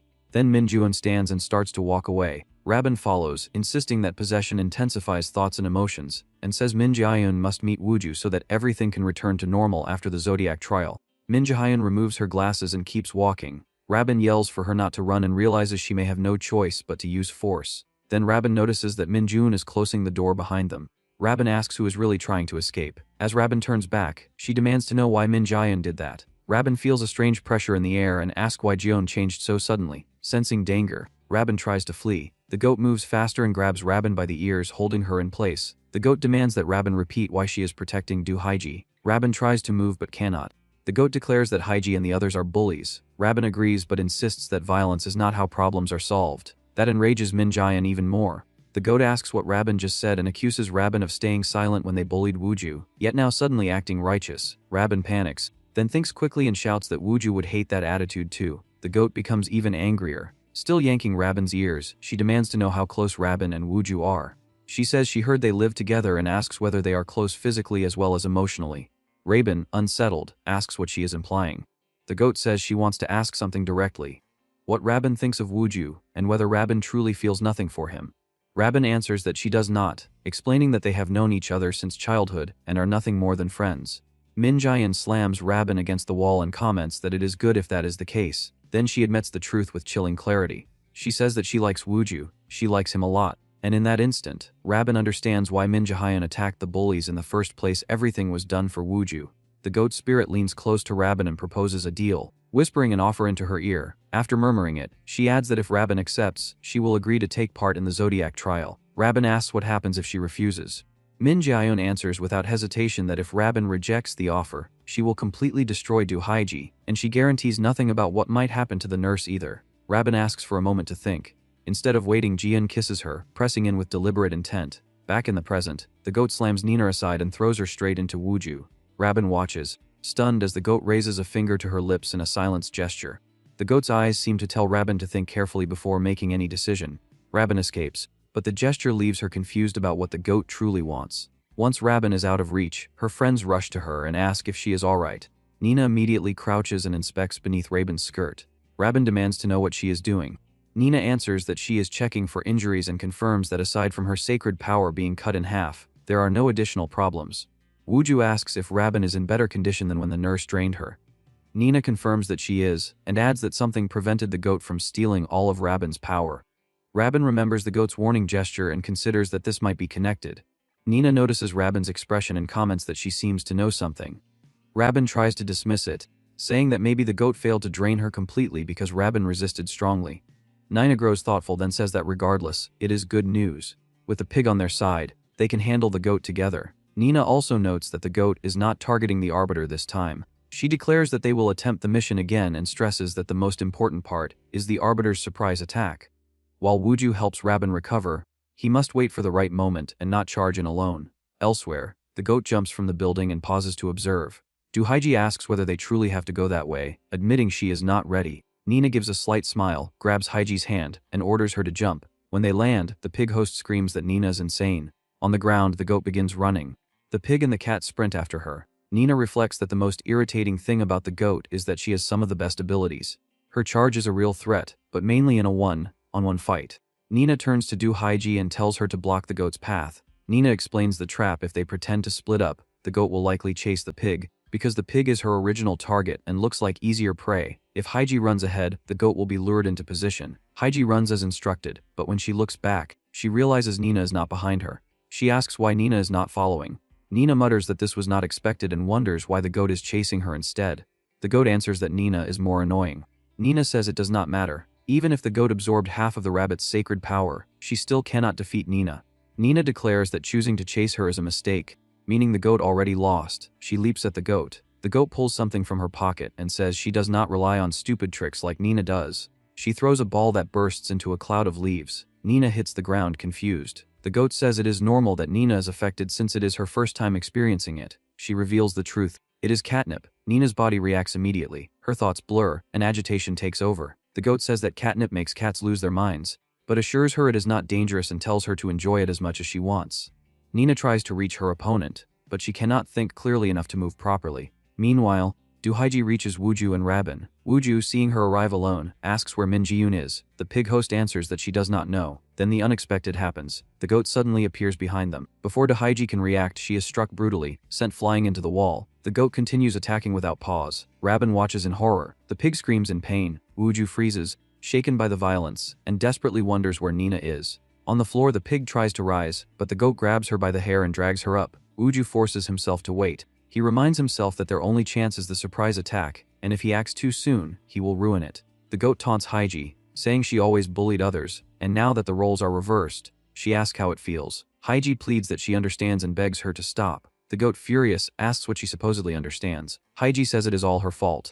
The goat hits her again and demands to know what she means by fault. Haiji admits that she tormented Wooju for a long time. The goat asks why she did it. Haiji trembles and cannot answer. The goat says Haiji still cannot speak honestly and declares she will first get rid of that annoying pink hair. After that, they can talk properly. Before doing it, the goat asks again why Haiji harassed Wooju and threatens to rip out every strand of her hair if she does not answer quickly. The pig host screams for her not to do it. Even so, Haiji thinks there is something she can never admit, not even if she dies. Her mind slips into the past. A year earlier, on the pre-orientation day at Jiggy Institute, 16-year-old Haiji sat quietly and watched the other students. She thought it looked like everyone already had close friends and wondered if she would be able to make any at all. As she pulled out a piece of gum, Wooju appeared, greeted her, and sat beside her. He noticed she kept glancing behind them. He realized she was watching Rabin and asked who that girl was, admitting he found her pretty. Wooju then comments that Rabin is attractive, even pointing out that her hair color is beautiful. He explains that Rabin has been popular since she was young because she stands out. Haiji asks if Wooju is Rabin's friend. Wooju replies that he is not, explaining that their parents are friends, which is why he knows her. Haiji comments that a hair color like that would not suit her. Wooju asks if she wants to dye her hair too. He says he thinks it would look good on her. Haiji blushes and thanks him. Trying to return the warmth, she takes out her gum as a small gesture of trust. Before she can offer it, Rabin calls Wooju and asks whether they are in the same class again. Wooju answers yes and says it is a coincidence.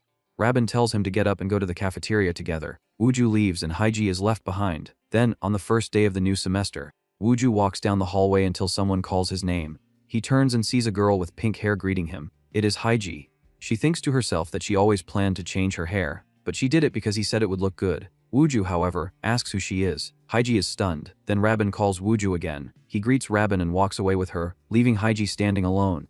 That was the day Haiji promised herself that one way or another, she would make Wooju notice her. Back in the present, the goat yanks Haiji to the side and demands an answer again. Haiji, already battered, thinks that even if the goat kills her, she cannot confess that she bullied him just to get his attention. The worst part is that Wooju is right there, listening. On the ground, Haiji drops to her knees, lowers her head, and says she is truly guilty. The goat asks if Haiji thinks kneeling will earn forgiveness. Haiji says the goat can hit her as much as she wants until she feels satisfied. The goat says Haiji still does not understand. She declares she cannot allow it. She says it would be faster to ask the cat or the rabbit directly and implies she will beat them for a quicker answer. Haiji grabs the goat's ankle, stopping her. She begs for one moment and promises she will answer. At that moment, Rabin tells Wooju to get ready. Haiji is about to confess the reason she harassed Wooju all this time. Rabin steps toward them. Wooju is confused and asks what Rabin is doing. Then Rabin declares that she will fight the goat. The two stare at one another, and the goat smiles faintly. Wooju notices that the goat's attention shifts. He realizes this is his chance. He lunges forward, wraps his arms around her, and declares that the goat will participate in the Zodiac trial. The goat smiles. Wuju notices the smile, but there is no time to think. A magic circle appears, glowing, and the participation declaration takes effect. After some time passes, Min Jian wakes. She looks around disoriented. Wuju immediately asks if she is alright and whether she has fully regained consciousness. Min Jian asks where they are. Wuju asks if she remembers anything. Min Jian says she remembers nothing and complains that her head hurts. Then she asks why she is there with him. The small goat spirit appears and apologizes, saying she is very sorry. She explains that it has been a long time since she descended to Earth, and without realizing it, she got too excited. Min Jian looks at the spirit and asks if it is a ghost. Wuju watches her and wonders if her memory loss is real, caused by possession. With that in mind, they begin explaining everything that has happened so far. After hearing the story, Min Jian asks how she could have done something so cruel and apologizes for everything. Du Haiji, still furious, demands to know whether crying fixes anything. Wuju stops Haiji and says it is fine. He points out that Min Jian does not remember what she did, and what matters most is that she is back to normal now. Min Jian stands and grabs Wuju by the clothes. She says she will help him with anything as a sign of remorse. Wuju replies that he will think about it later. Nina declares that now they have gained another participant. That irritates Haiji slightly. She complains that it is easy for Nina to say, but she was terrified before everything was resolved. Nina ignores the complaint and tells Wuju they should go home because she is hungry. As they leave, Min Jian calls Raben's name. Raben turns. Min Jian, now officially their partner in the trial, tells Raben to keep her promise and smiles slightly. A chill runs down Raben's spine, but she forces her expression back into seriousness.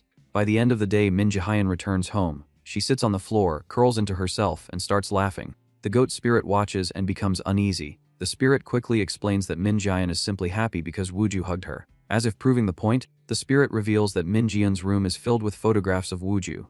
Later, Wuju asks whether Min Jian made it home safely. He says they probably should have accompanied her.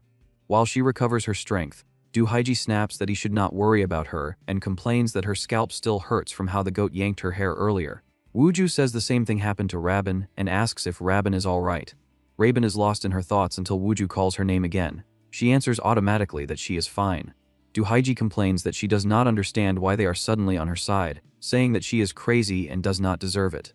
But when her eyes land on Wuju, she remembers how he protected her earlier. The memory makes her cheeks warm, and she blushes without meaning to. Wuju notices the color rising in her face and wonders if her sacred power still has not fully recovered. He starts moving his hand toward hers, intending to recharge her again. Heiji yanks her hand away immediately and demands to know what is wrong with him. Wuju hurriedly explains that he only wanted to help her regain her sacred power. That makes her blush even harder. She awkwardly announces that she will take a different route now and quickly says goodbye. Wuju stands there wondering why she suddenly switched moods like that. Raben and Nina have watched the entire exchange. Nina grows thoughtful, then abruptly says she has something to do and tells them to return home first. She leaves, which forces Wuju and Raben to walk together alone. Later that night, somewhere on school grounds, a figure stands in the dark, focusing their energy and beginning to invoke power. Before the invocation can fully settle, someone interrupts, commenting that even at night there is still trouble. The interrupter's voice startles the one invoking, who reflexively fires a lightning bolt toward the sound. The mysterious newcomer calmly remarks that such an attack could have killed someone. Then she adds that she was right after all and addresses the one who attacked as the fifth guardian spirit. The one who summoned lightning responds that he does not take seriously ranks created only to amuse the gods. It becomes clear that the newcomer is Nina. Nina replies that he still has the same attitude as always, like a doll that somehow developed feelings, and she says she is relieved that nothing has changed. She adds that if he stayed the same, he will not get in her way when she aims for first place, though she admits that it makes things a little boring. Even so, she says she now understands his stance and will ask for his help in the future. He responds that even if she never asks, he will help anyway, because it is something only he can do. Nina tells him that people in this era call that being nosy and do not like it. He studies her more carefully and comments that it is sad. He says she is still chained to the past, still behaving the same way. Nina warns him that it is none of his business. She turns away and calls him a meddler as she walks off. As Nina disappears into the night, the one she spoke with, Rujin, thinks to himself that nothing will be easy as long as she exists. Meanwhile, Wuju walks with Raben and asks how long it has been since they last went home together. Raben answers that it has been a long time. She reflects that the past week has been filled with impossible events. She suddenly grew rabbit ears, a cat turned into a human, and Wuju's first kiss happened with Minji Hyun. After that thought, both of them fall quiet. Wuju breaks the silence by asking whether Raben said something earlier, back when the goat was attacking Du Haiji. He remembers Raben shouting that she would do it, and he asks what she meant. Raben, slightly tense, tries to say it was nothing. Then she suddenly calls his name, making him ask what is going on. Rabin, blushing, asks whether he has ever kissed someone before. Wooju is startled by the sudden question and asks why she is asking that now. He nervously answers that kissing is something people do when they are dating. He adds that she already knows he has never dated anyone, and he laughs faintly out of embarrassment. Rabin confirms that she knows. Then she asks if he has ever thought about getting a girlfriend. Wooju replies that someone like him cannot. He says there is no girl in the world who would want a short, ugly boy like him. Rabin immediately challenges that. She asks why he talks about himself like that and why he looks down on himself so much. She insists that he is a wonderful person. She asks why he believes no one could like him. She says that out of everyone she knows, nobody is as kind and caring as he is. Half turning away, she tells him that is exactly why he should have more confidence. Wooju blushes so hard his ears burn. He quickly suggests that they should just go home and rest. Wooju wakes with a start and wonders how long he slept. He also wonders why he had another strange dream, especially one that included someone who looked like Nina crying. He puts on his glasses and realizes everything looks blurry. He feels dizzy, as if the room is tilting. But the real shock comes when he enters the bathroom. The boy in the mirror does not look like him anymore. Wooju screams at his reflection. Nearby, Nina hears the noise. She wonders what is happening, thinking she even asked him to go to school with her, yet he still has not come out. She rushes into his place, demanding to know why he has not answered her messages. When she sees him, she freezes. It is still Wooju, but different. She is genuinely startled and asks what happened. She demands to know how his hair became so long overnight and where his glasses went. Wooju explains that when he put his glasses on, his vision became blurry, and when he looked in the bathroom mirror, he looked like this. Nina stares at him in surprise. Wooju asks if he woke her with the screaming. Instead of answering, Nina grabs his face and says he resembles someone. Wooju asks who. Nina does not answer at first. She just keeps staring, then finally claims he does not look like anyone at all. Wooju insists she explain what is happening and asks if he has been possessed by a guardian spirit too. Nina tells him to stay calm, though she admits she does not understand it either. She says she does not know the cause, but she knows someone who might. She points toward Rabin. Rabin looks confused. Then her mouth opens, but the voice that comes out is not Rabin's. The rabbit spirit emerges and explains that what is happening is the Arbiter's power gradually increasing. Wooju reels, disoriented, because it is not Rabin's voice speaking. The rabbit spirit clarifies that as more and more Zodiac spirits join the trial, the Arbiter who controls them must gain greater power as well. Wooju points out that there were no changes when only 3 animals were involved. The rabbit explains that this is because Wooju gathered them almost at the same time, causing a large amount of energy to accumulate in a short period. From now on, she warns, every time a new animal joins, Wooju will undergo some transformation, small or large. She calls it part of the process of becoming a worthy arbiter of the Zodiac trial. Wooju asks if this could happen again in the future and looks to Nina, asking what he should do. Nina keeps staring at him, visibly unsettled. Wooju steps closer, asks if she feels sick, and touches her forehead to check for a fever. Nina instantly pulls away, transforms into her cat form, and runs off. Wooju stands there confused, wondering why she suddenly fled and whether he should take her to a veterinarian. After that, he gets ready for school and asks Rabin what she thinks. Rabin tells him it is obvious he has grown a lot. Wooju says the uniform he bought was 2 sizes too big, but now it fits perfectly. Rabin points out that they are running late and tells him to hurry. At school, the moment he enters the classroom, students stare. Several whisper, asking if the tall boy is really Wooju and how someone could change that much overnight. Then Haiji arrives. She stops short and asks if it is truly him. Wooju greets her normally, but she cannot believe it and complains that just yesterday they were almost the same height. She notices the other students gawking and tells them to stop, saying he is clearly uncomfortable. She orders them to sit down and stop bothering him. Some students react in disbelief, asking what is wrong with her and pointing out that she was always the first one to mess with him. Haiji says that was because of a small misunderstanding. Then she tells Wooju to follow her. Wooju asks where she is taking him. On the stairwell, Haiji begins bombarding him with questions. She asks if this is caused by a guardian spirit. Wooju answers that it is not, explaining that this happened because he is the arbiter. Haiji moves closer and complains that it is unfair. She says she had to turn into a pig because of a spirit, but he simply grew overnight. She also asks if his eyesight improved. Wooju pushes her back slightly and tells her to wait because it tickles. Haiji blushes again, staring at him like he is unbelievable. She asks if he really cannot handle that and mentions she got beaten up yesterday, reminding him of what happened. The memory makes Wooju's expression dim. Haiji quickly says she was joking and asks why he looks like that. She wonders if he is reacting because of what happened before. She insists it was not his fault, it was hers. Wooju steps closer and says that next time he will protect her. Haiji is left speechless. Then she snaps out of it, calls him an idiot, and tells him to go home. He actually turns to leave. Outside, Haiji watches him go and mutters to herself that there is no other option now. She will have to take care of him.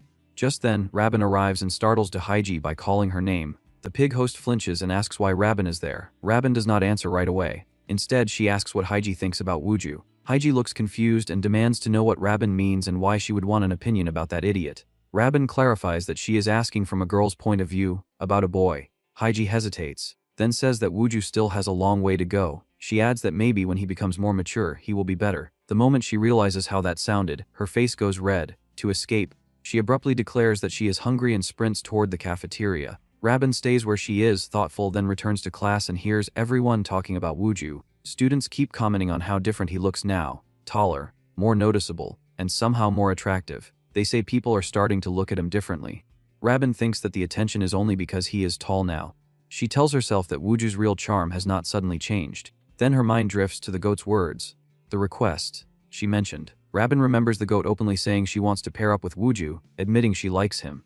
Back in the present, Rabin realizes that there is no avoiding it. Something is unfolding around Wooju whether she likes it or not. By the end of the day, Wooju comments that the day was chaotic. Rabin agrees and adds that because of everything, they could not find any trace of other participants. Wooju suggests they treat today as a break from guardian spirits and hosts. Rabin asks whether he can think of who might be next. Because there is only one solid clue, it must be someone connected to him. Wooju thinks for a moment and says he cannot think of anyone else.